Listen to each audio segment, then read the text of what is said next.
in Arizona. Hope you're having a super fantastic sparkling day. Welcome to Porchlight Letters podcast. See, that's what we're doing. Oh, sorry. Porchlight Letters podcast number 2161. Wow. Sorry, it's been a crazy day. My brain is fried. I just learned I figured out this whole bunch of stuff on AI today and had it helping me out. And my brain is so fried, I don't even know where I am anymore.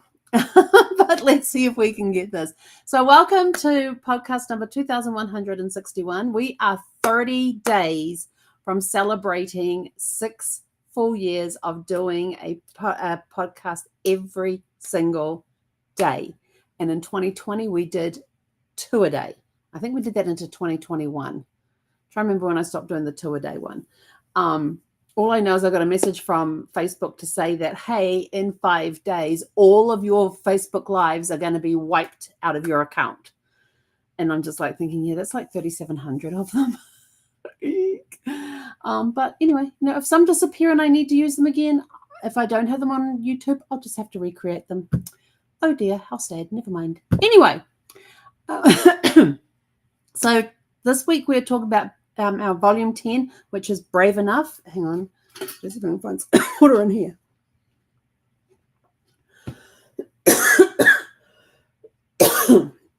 Something went down the wrong way. Sorry. All right, let's see if we can get through this. So this week we're talking about being brave enough. And it's volume 10, Brave Enough. And tonight we're talking about fear is not the enemy. But coughing seems to be. Anyway, fear doesn't always mean stop. Sometimes it means this matters. And what it teaches us is that fear is a natural part of growth, not a sign that you're doing something wrong. The goal isn't to eliminate fear, but to walk beside it without it letting it steer the way. Fear often shows up when you're moving in the direction of something meaningful. Bravery isn't the absence of fear, it's deciding to act anyway. So when you're walking along in fear and you decide that you're not going to pay attention to the fear, you're going to let it do its thing, but you're going to bravely step forward and step away from it. You're going to do what it takes. That act is an act of bravery and deciding to act anyway. But what happens when you stop making fear your enemy and start listening to what it's trying to protect? Now, that's an interesting way of looking at fear. Completely different perspective. You stop making fear your enemy and start listening to what it's trying to protect. You take action with fear in your back pocket instead of letting it take the wheel. So don't let it steer, don't let it guide you, but take action anyway. You treat fear as a messenger, not a dictator. Complete change of perspective on this. And here's some people going, oh my gosh, that is, yeah.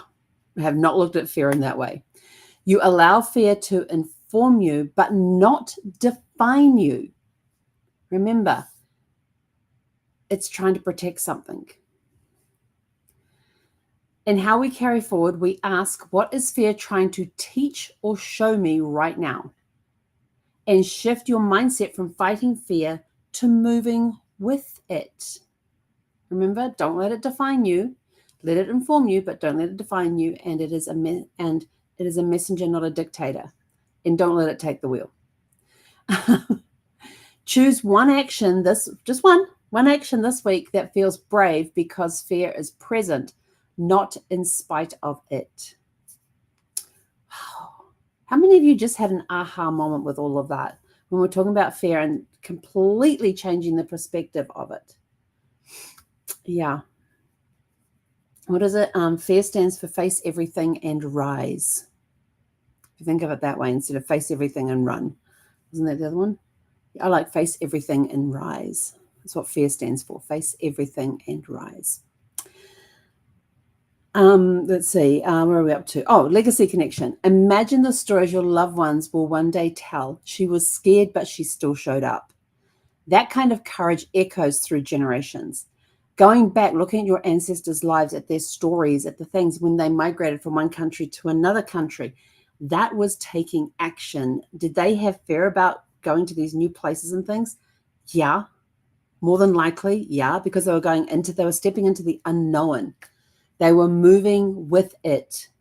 They wouldn't let it take the wheel. They had that fear of a new place. They didn't know what to expect. They'd only heard rumors coming back. They had no idea what they were facing in some cases. But they stepped out and went and did it anyway. So here are your reflection questions for tonight that you can put in your porch light reflection journal, which you can grab a copy of by scanning the code in the top left-hand corner up here. Where is fear showing up in your life right now, and what's beneath it? How might your life change if you treated fear as a guide instead of a gatekeeper?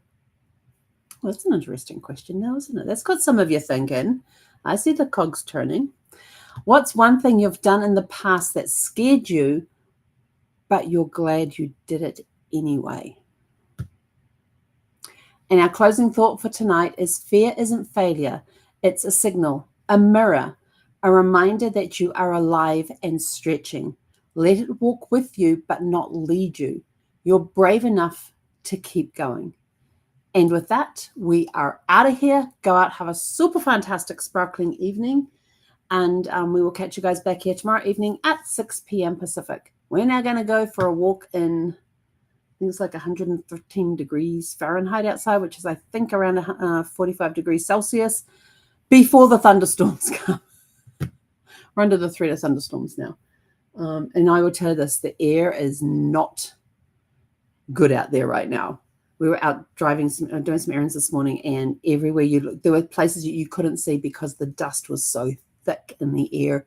And thankfully we're in the car with the recycling of the air and that sort of thing. But there were times that we had to get out of the car and go and sit. And we had a meeting with a guy at a Starbucks today. And yeah, it was not the easiest of air to breathe. It was very heavy. The air was full of dust. You could see it everywhere. And yeah, the wind was blowing. It was kicking up all this dust everywhere. We're driving back along the 303 to come home again. And you're looking out towards the hills. Couldn't even see them because of all the dust that was out there. Couldn't see any of the hills. Couldn't see any of the mountains. In some cases, we couldn't even see the houses on the side of the freeway there. Yeah, it was really bad. And it's still blowing out there and a little hazy. It was very hazy this morning when we went on our morning walk. So I want the rain to come through now before we go for a walk in an hour and a half to clear the air so we can at least breathe outside. But anyway, with that, we are out of here. Catch you guys back here